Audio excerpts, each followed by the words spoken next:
there's a nut like this. Oh, here it is.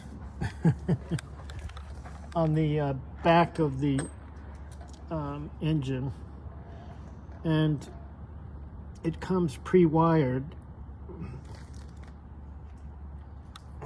which this wire would be almost impossible to put on with all the engine mounted. So what we do is we have a special wrench.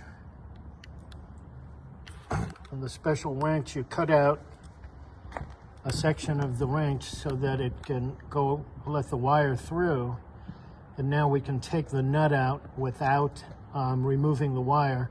So once we've cleaned it, inspected it, and then we can replace it, and then all you have to do is pass this little wire over the nut on the engine, and then put one of the safety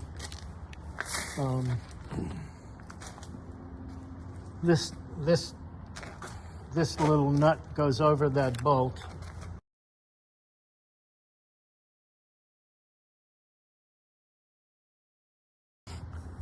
So that'll be like that.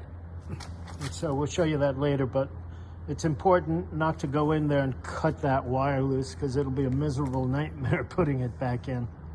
So now we're going to clean out that filter and check the magnets with a brake fluid cleanser.